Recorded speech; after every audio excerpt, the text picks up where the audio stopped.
In small towns, people say nothing ever happens, until one day something does, and when it does, it changes everything. Skövde, Sweden, a peaceful town where families walk without fear, and teenagers look forward to summers filled with first jobs, quiet freedom, and the slow steps into adulthood.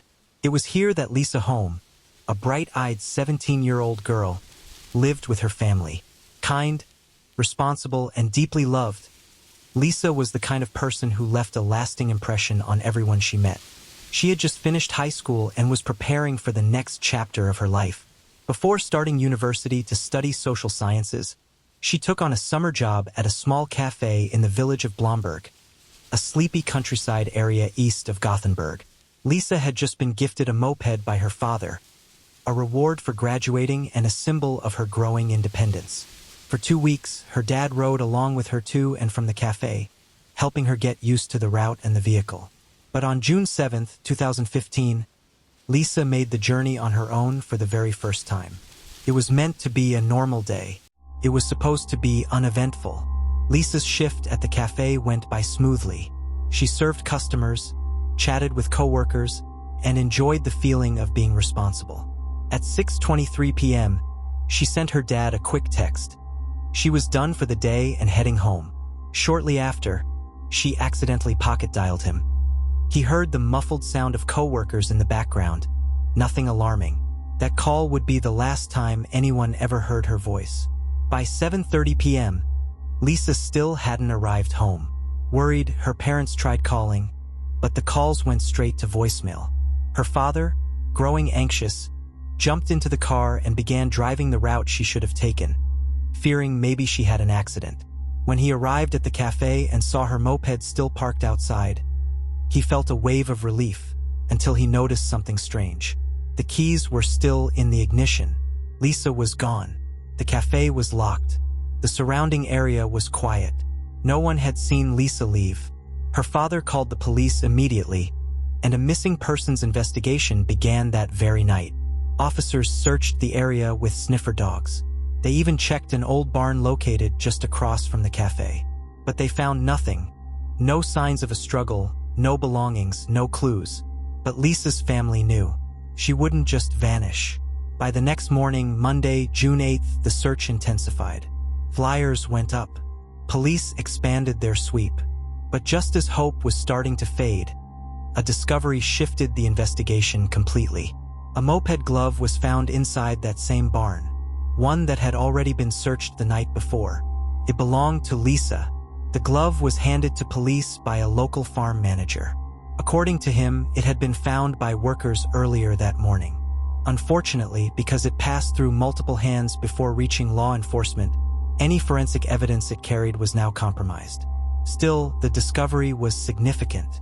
This wasn't just a missing person case anymore. Lisa's disappearance had likely involved foul play. The investigation was upgraded. Resources increased. A base of operations was set up near the cafe. Search teams began scouring the area using maps, drones, and volunteers. That's when things took an even darker turn. Near a quiet gravel path, so obscure that only locals knew it existed, officers found several personal items scattered in the grass. *A broken mobile phone screen. *An empty phone case. *A used metro ticket. *and 2 old receipts. All of them were confirmed to belong to Lisa. The smashed phone raised immediate red flags. Investigators tried tracing Lisa's cell activity but hit a wall. Her last ping had come from the cafe. No data existed after she left work.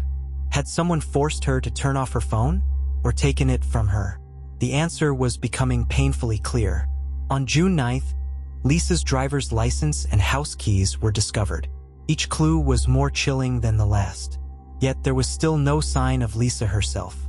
Desperation spread through the town.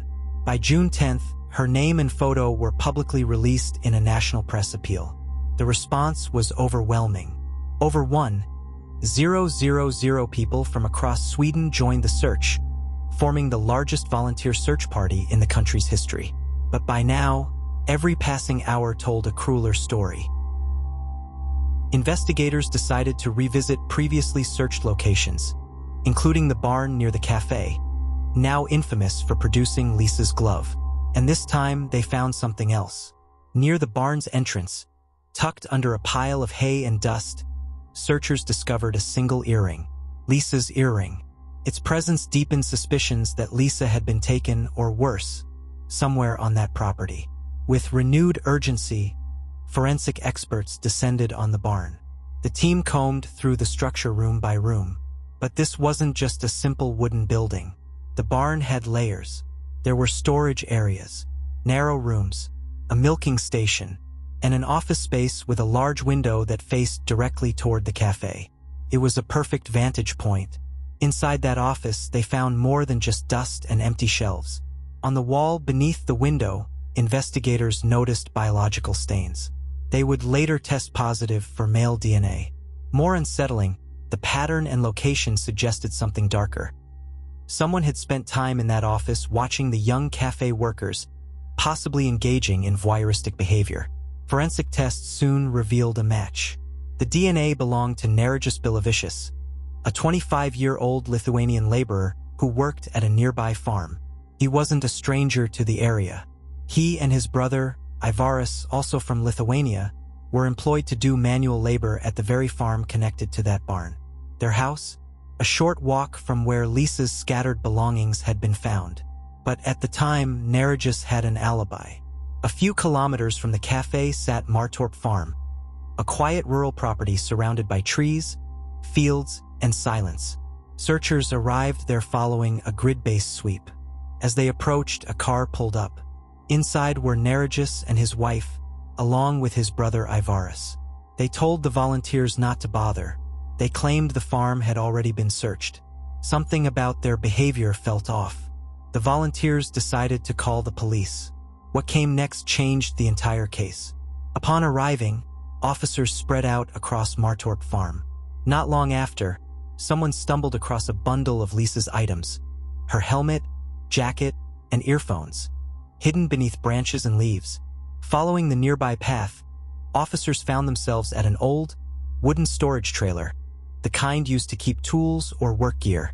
The grass leading up to the door was trampled. Inside, it was dark and humid. There were lockers still intact, the kind you'd find in old gym changing rooms. Most were empty, but one locker, one was full, overflowing with what looked like discarded clothes.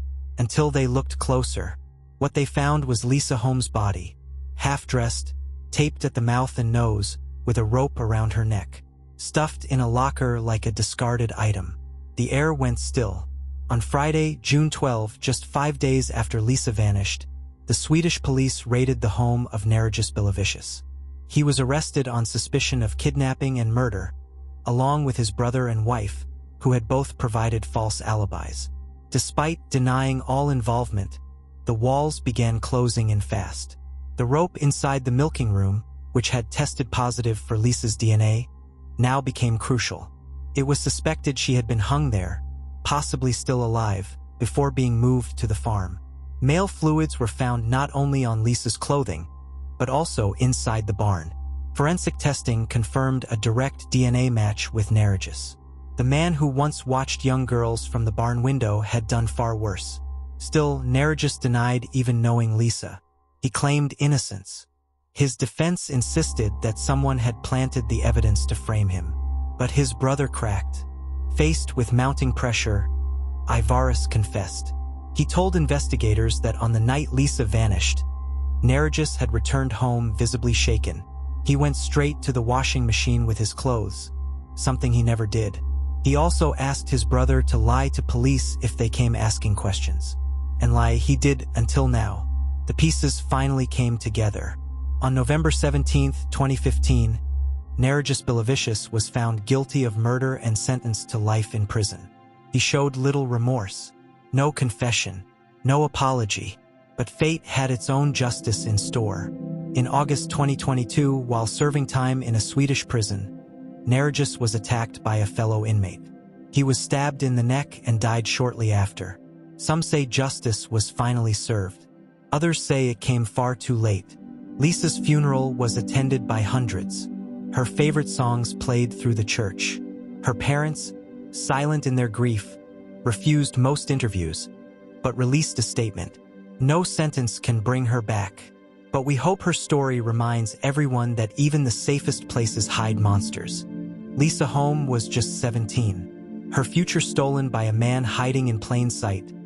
A worker, a neighbor, a quiet face among the fields. But he didn't count on the persistence of a father, or the instincts of police officers who trusted their gut over paperwork. He didn't expect that a missing glove and a stubborn smell would betray him, and he certainly never imagined that Lisa, in death, would lead them right back to him. Like stories like this, subscribe to Trace of Evil and turn on notifications. New cases drop weekly.